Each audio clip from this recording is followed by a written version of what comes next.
After Madison's declaration of war in June 1812, an army under this gentleman, General William Hull, a Revolutionary War veteran, was formed around the 4th U.S. Infantry Regiment and contingents of militia from Ohio and Michigan, and this was sent to Detroit. Once there, and in spite of a very fragile line of communications that was raided by the British and their native allies, this force immediately invaded the Canadas, seized the village of Sandwich opposite Detroit, and threatened the main British base at Fort Malden in close to Amherstburg. But Hull lost his nerve and the invasion stalled. In the meantime, Brock had gone ahead and seized the American fort at Mackinac, shown on this slide here, which, although it was very far away and very small, greatly encouraged the native people who were so important to Brock's intentions. Brock was also the civil administrator of Upper Canada, and in the tail end of the capture of this, he prorogued the provincial assembly, which was uncooperative in the business of preparing for war, and he assembled a force consisting of several companies of the 41st Regiment, a regular British regiment, a few hundred volunteers from the militia, and about 60 warriors from the Grand River people. On the 8th of August, he embarked on a fleet of small boats and made the long passage down the lakes to Amherstburg, where he joined the British force there, mainly again based on the 41st Regiment under Colonel Henry Proctor. On that same day, the 8th of August, General Hull lost his nerve. His supply line was in danger of being cut, and he feared overextending himself. To the disgust of many of his subordinates, he withdrew from Sandwich back across the river into the fort at Detroit. Hull had the means and the ability to sustain action, but he had surrendered the will, the offensive, and the opportunity to Brock. In that moment, the initiative passed from the US Army to the British and their allies. On the 14th of August, 1812, Brock and his men arrived at Amherstburg, where he announced his arrival in general orders, making specific reference to the rigors of the journey, which was fully 200 miles over open water. And he said this: "In no instance have I seen troops who would have endured the fatigue of a long journey in boats during extremely bad weather with greater cheerfulness and constancy. It is but justice to this little band to add that their conduct throughout excited my admiration." At Amherstburg, there was another contingent of native people under their chief, the legendary Tecumseh, top left, who remains a seriously significant figure in Native American culture and history, and after whom, of course, General William Tecumseh Sherman was named. They had been very active in harrying the American communications, and they were eager to fight. Matthew Elliott of the British Indian Department, who's seen here in very old age in the center of this photograph, he went out into the night as soon as Brock arrived to look for Tecumseh and bring him, at the general's request, straight to Brock. Soon afterwards, Tecumseh arrived at the headquarters, and here's a rather fanciful depiction of the event. What did Tecumseh see?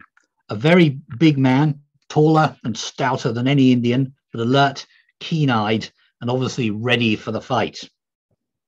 Of Tecumseh, Brock wrote himself to Lord Liverpool, the Prime Minister of Great Britain: "A more sagacious or a more gallant warrior does not, I believe, exist. He was the envy of everyone who conversed with him." Well, their first meeting was very short because the hour was late, and the party broke up with an agreement to meet the next day in council after daybreak. When they met again, Brock laid out his intentions. He had the great advantage of having read all of General Hull's dispatches, which had been intercepted. He had seen his withdrawal back over the river, a withdrawal he publicly described as disgraceful, and thus Brock had not only a full understanding of the enemy's physical strength, dispositions, and supply, but also a good picture of his opponent's state of mind. In other words, from a military intelligence point of view, he had a complete penetration of the other side. He knew that a body of 350 militiamen under Colonels Lewis Cass and Duncan MacArthur had left the fort to link up with the supply convoy at the Raisin River, thus reducing the overall force ratios. Brock, it seems to me, decided to fight the battle in the mind of his enemy by playing on the strength of his fears.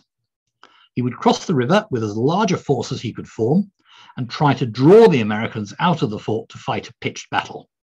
If he could not draw Hull out, he would storm the fort. Brock later wrote, "I crossed the river with an intention of waiting in a strong position the effect of our fire upon the enemy's camp, and in the hope of compelling him to meet us in the field." It seems clear that by destroying Hull's army, Brock believed, rightly, that he would neutralize the main threat against Upper Canada, allowing him to concentrate his meagre forces for what he felt sure would be a more dangerous attack, which was still to come across the Niagara. It was a plan founded on psychological factors and on deception, for it was plain that the very idea of native warriors filled Hull with terror, and Brock immediately set out to fuel these terrors. But the plan of attack was not popular with his subordinates, all save John Macdonald, and of course Tecumseh. The rest were all opposed to it, including both Henry Proctor and Quartermaster General Robert Nichol. Brock was having none of it. One account says he listened to their objections and then said firmly and in a friendly tone, "I have decided on crossing, and now, gentlemen, instead of further advice, I entreat you to give me your cordial and hearty support." The troops available in the Western District around Amherstburg were to be formed into three so-called brigades, really little more than regiments. The first brigade was to be under Colonel Thomas Bligh St. George and would consist of detachments of the Royal Newfoundland Fencible Regiment and about 2 companies, the Kent Militia and the 1st and 2nd Regiments of Essex Militia. Now, this is Kent and Essex counties in what's now Canada, of course, not here. The 2nd Brigade was commanded by Captain Peter Chambers and comprised 50 men of the 41st Regiment and all the detachments of volunteers that accompanied Brock from Fort George. The 3rd Brigade was the remaining companies of the 41st Regiment under Captain Joseph Talon. The whole force amounted to about 1,400 officers and men. Later that day, Brock sent a letter to Hull with Macdonald and Glegg under a flag of truce, requiring the immediate surrender of Detroit. He said, "It is far from my intention to join in a war of extermination, but you must be aware that the numerous bodies of Indians who have attached themselves to my troops will be beyond control the moment the contest commences." Hull rejected this demand, as he was by the code of conduct of the day required to do, and Brock issued his orders for the attack. Now, the fort at Detroit, seen here in plan, had originally been built on the river in 1701 by the French and named Pontchartrain, as you saw on the earlier slide. After the end of the French and Indian Wars, what we call the 7 Years' War in 1763, it passed to British hands. During the Revolutionary War, the site was deemed unsatisfactory and it was accordingly demolished and a new fort constructed to the north of the original site, above a low escarpment, which shows up clearly on this Board of Ordnance survey in 1779. British accounts from 1812 continue to refer to the fort as Lenault, although the Americans had renamed it Detroit in 1805. In a letter dated 11th of January 1811, Matthew Elliott of the Indian Department described the fort as being equipped with 20 24-pounder guns, 4 12-pounders, and several mortars, a 10-inch, 2 8-inch, and 4 4.5 inches, and 4 6-pounder pieces for the militia. Brock himself had actually made a personal visit to Detroit before the war to confirm what he had been told of the place as a young officer and subsequently learned. He had a report from Macdonald's covert reconnaissance. He had a similar report from Thomas Bligh St. George, from which a detailed plan was drawn, also describing the approaches to Detroit from the west, and this was drawn by Captain Matthew Dixon of the Royal Engineers. He would also have had access to the plans drawn by the Board of Ordnance for the construction of the original fort. In addition, he had this very detailed and up-to-date plan of the fort dated the 26th of January 1812. And as you can see, it's signed RR right in the bottom there. Now, I think that this is probably Robert Reynolds, whose father Thomas had been the commissary to the garrison of Lenault in about 1760 and had then moved to Amherstburg where Reynolds kept his appointment until his death in 1810. So Brock had about as much intelligence on the terrain as was available given the technology of the time. The little town of Detroit, laying outside the fort, was inhabited by about 2,500 souls with 150 houses, and was surrounded by a picket fence and reinforced by 4 small bastions. Within the town and outside the walls of the fort were barracks and a magazine, which was probably intended for the local militia or for trade goods with the native people, or both. The town had actually been built between the fort and the river, which meant the fort's guns had to fire over the houses at long range in order to engage targets on the water. Next one, please, Jamie. And here we have a contemporary sketch of the town and the approach to it. Hull's arrival had, of course, increased the garrison, which numbered about 580 regulars of the 4th Infantry and some gunners.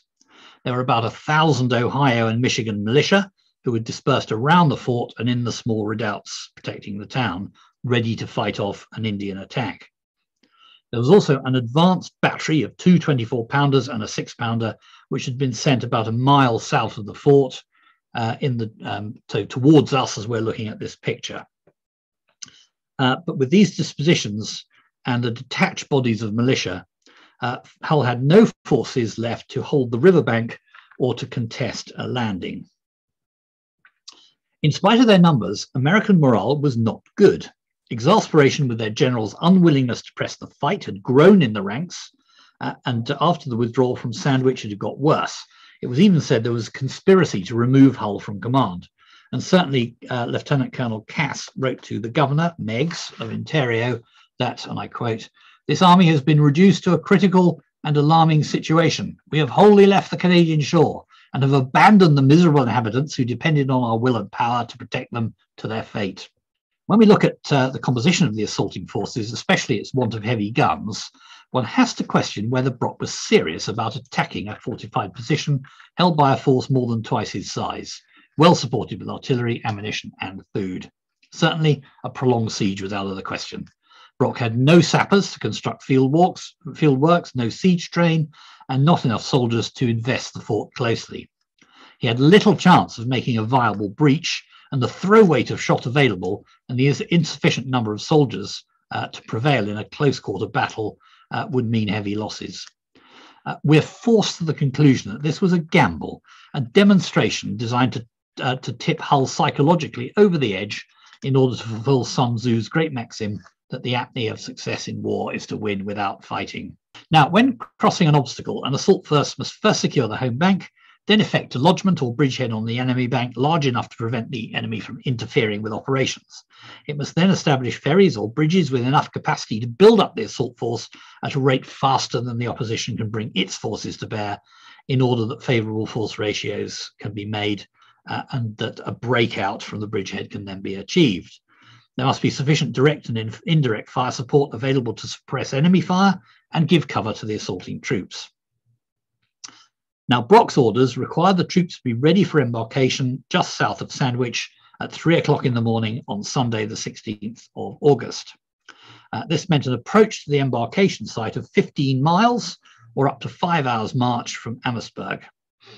St. George was ordered to march his brigade that evening and canton the men close to the embarkation site.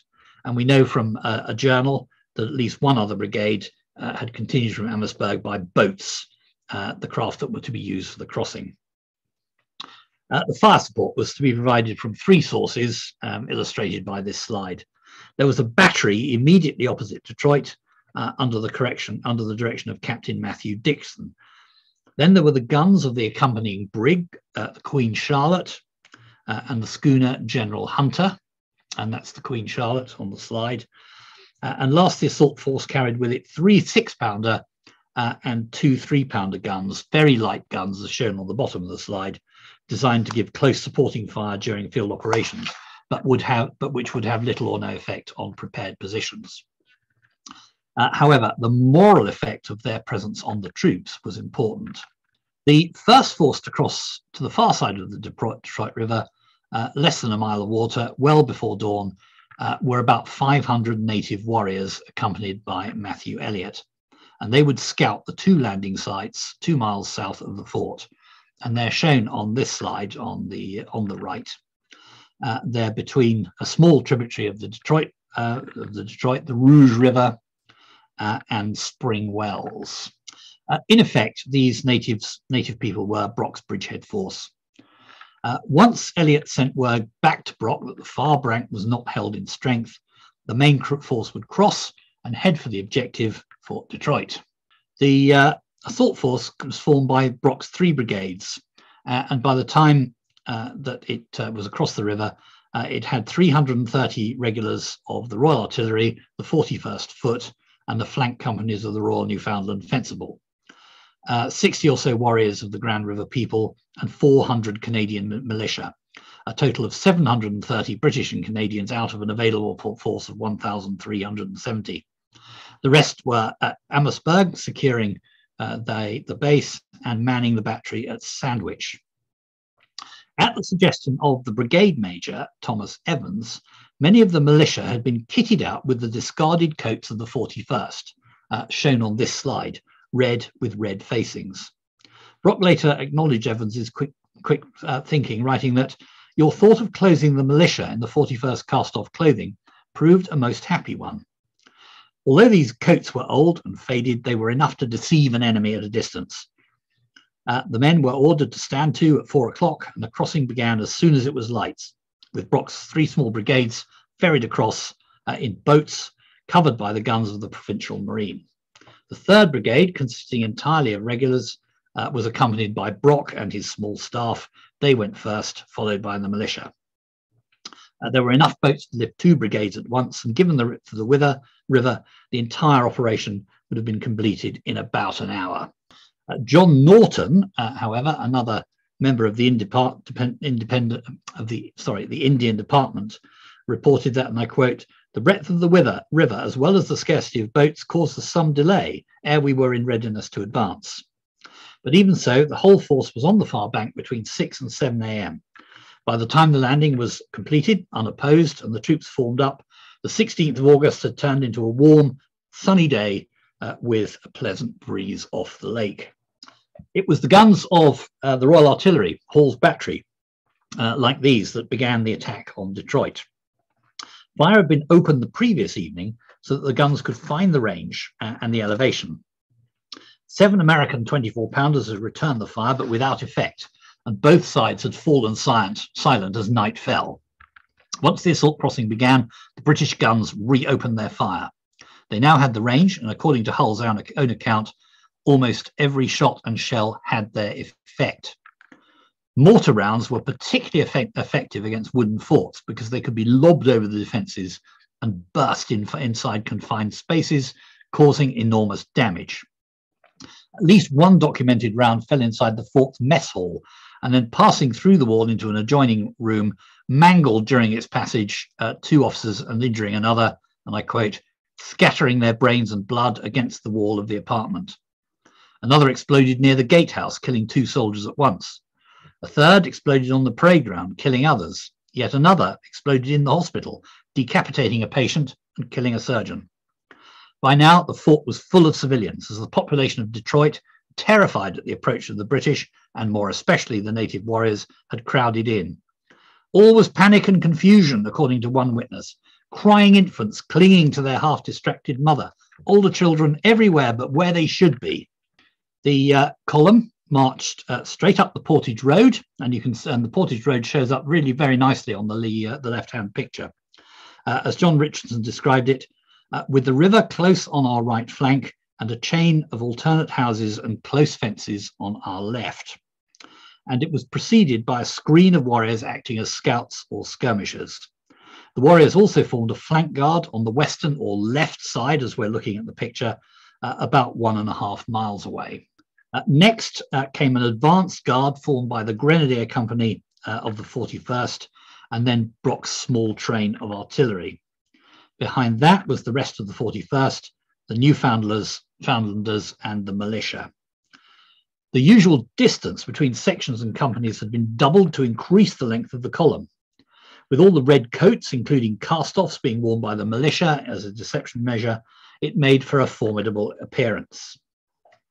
As the force closed up to the fort, and it's from the left as you look at the right-hand slide, John Norton suggested that he should scout to the left, and that's the far left arrow with Tecumseh's warriors on it, where there were some enclosures, a few deserted houses, and a, quote, ravine that may conceal an ambush.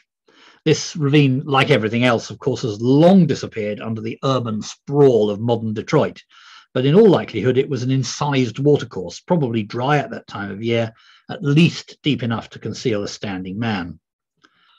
Norton's group pushed on up the ravine until they closed to 150 yards from the edge of the village, where they could see the American militia behind their picket fence. On seeing the Indians, the militia fled, joined by some horsemen, as the American force included 2 troops of cavalry. Meanwhile, the main force continued its march. Approaching the Claude Creek, the troops received a nasty shock, for there, pointing straight at them, planted in the road, was the advanced battery of 3 guns, loaded ball over canister, with the smoke of the gunners' slow match drifting in the air. The approach to the guns was confined by the river on one side and the houses and fences on the other, so that there was no possibility of deploying off the line of march. Before the range closed, Brock directed the head of the column into a covered approach. This can't have been the same ravine that Norton used, because it ran too close to the American battery, and only a detailed examination of the ground can unravel it. Fortunately, there is an excellent map available drawn by a French cartographer, Leesman, in 1796, after the new fort was constructed. And as well as the Savoyard, there was a second watercourse running northeast from the mouth of the creek to the rear of the fort. The detail from another survey shows it very clearly. It seems, too, that the area was planted with corn, which at that time of year would have been green and at least 6 foot tall, and that would have helped to conceal movement.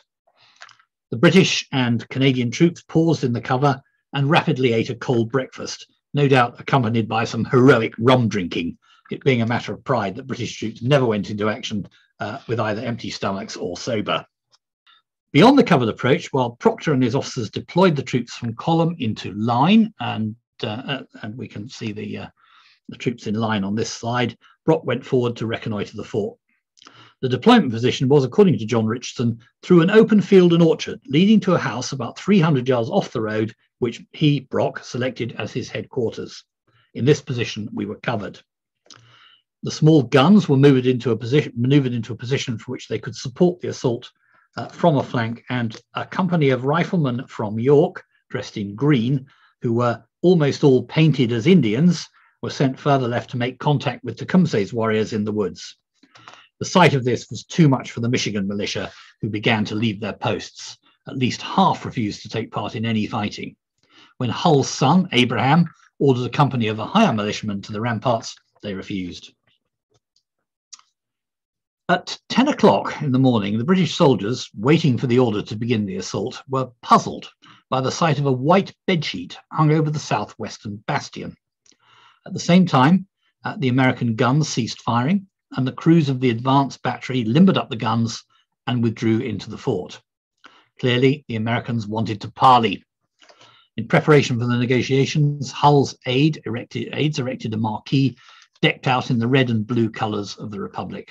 Brock sent his aides, John MacDonald and John Glegg, to the fort under a flag of truce, with instructions to arrange a surrender of the fort in no more than 3 hours, or the assault would commence. The 2 men were stopped short of the fort and conducted to Hull. They reported back to Brock an hour later. Hull had not made a good impression. Like many Americans, he chewed tobacco, and either nerves or carelessness in spitting out the juice had left trails of nicotine-coloured spittle all over his face and his neckcloth. His hands trembled, and his voice faltered. All in all, he appeared to be in the grip of a great fear of the native hordes who would surely massacre his men, his women, his children, and himself. The terms of the surrender were to all effects unconditional. Hull surrendered the fort, the garrison, all its stores and equipment, the town, and unbelievably the detachments of militia under Cass and MacArthur. The 1st Regiment of Michigan Militia was exempted, for this regiment had turned its coat and gone over to the British as soon as Brock's force had appeared on the American shore. Hull asked for the honours of war, that is, for the garrison to march out with its colours flying, drums beating, and bayonets fixed. This was a mark of respect accorded to a gallant foe after an honourable resistance, and Brock, quite rightly under the code of the time, refused it. Now, it's easy to be scornful of Hull's apparent cowardice, and then there are plenty of conspiracy theories suggesting the attack was a sham. But Hull was an old soldier, too old for war in the wilderness, which was a young man's affair. An old soldier is often a careful soldier, and the most likely answer is that Brock had correctly understood the psychological weakness of his opponent from the tone of his correspondence. The soldiers of the British and Canadian force had wound themselves up to a pitch, no doubt fortified by their rum ration, ready for the assault. The feelings of anticlimax, followed by relief, followed by elation, must have been immense. In a daze, the British and Canadian soldiers marched into the town and formed 2 lines on either side of the fort's gates. The American regulars and militiamen, rather dishevelled, and themselves also no doubt the worse for rum, marched out of the fort and stacked their arms on the esplanade between the fort and the town. Charles Askin described the American soldiers in less than glowing terms. The whole of their army were ill-dressed, and few of them appeared healthy or well. Indeed, they seemed to me the poorest-looking set of men I have seen for a long time. Just after midday, Lieutenant Richard Bullock led the Grenadier Company of the 41st Foot into the fort, followed by the Light Company, the fifes and drums playing the British Grenadiers. They were the first British soldiers to enter since it was handed over to the Americans 16 years before. The Stars and Stripes were pulled down and the Union raised in its place, while the fifes played God Save the King. British gunners manned several of the captured artillery pieces on the ramparts and fired a 17-gun salute to the cheers of the British and Canadians, while Tecumseh's warriors fired their muskets and danced with a savage glee, gloating over the vanquished Americans and doing nothing to allay Hull's fright. The sullen United States regulars, and indeed the stouter hearts among the Ohio militia, could scarcely believe what had happened.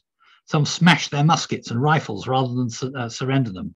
One American soldier, it said, attempted to burn the colours of the 4th US Infantry and was physically restrained only in the nick of time. And they were physically handed over by Captain Crook of the 4th Infantry, who felt much chagrin, presenting them, saying, "Sir, the fortune of war has placed these in your hands." These colours are still held by the successors of the 41st Regiment, and you can see them in Cardiff Castle in South Wales.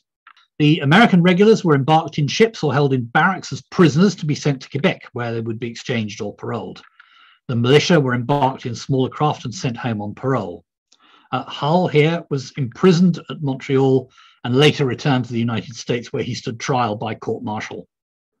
As well as his own failings, he was without doubt the scapegoat for an unprepared and overconfident US administration. He was found guilty as charged and sentenced to death, a sentence that was later commuted in recognition of his honourable service during the Revolutionary War, but he died a broken man. The captured ordnance and stores in the fort included 35 guns and mortars of various calibers, along with enough field and garrison carriages to mount them for either contingency. Among them were 4 25-pounder brass pieces, which had been taken from Major General John Burgoyne's British Army after the surrender at Saratoga in August 1777. That must have been a rich moment. This ship, the brig Adams, was added to the Provincial Marine and renamed the Detroit. Along with large quantities of arms and ammunition, these seizures immediately solved any logistic problems that Brock might have had. The value of the haul, which included quantities of food and drink and garrison stores, was valued at £40,000, about 2.7 million at today's values. In London, there was jubilation. Brock received a large number of congratulatory letters, most of which did not arrive for several months.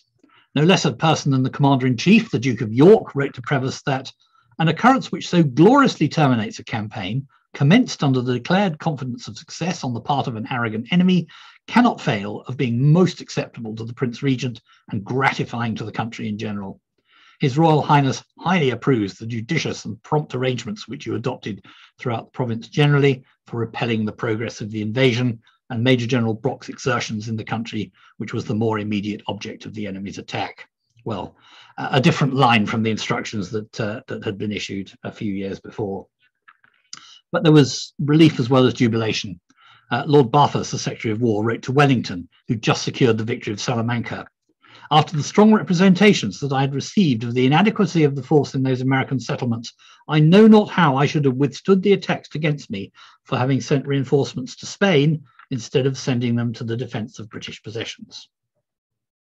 When the Prince Regent heard the news, he's on the right of the slide, and received the colours of the 4th US Infantry, he ordered John Glegg to be promoted to Major and immediately bestowed on Brock a knighthood which Brock never knew he had received, for he was killed at Queenston Heights on the 13th of October 1812, before the news had had time to cross the Atlantic and make its way up the St. Lawrence.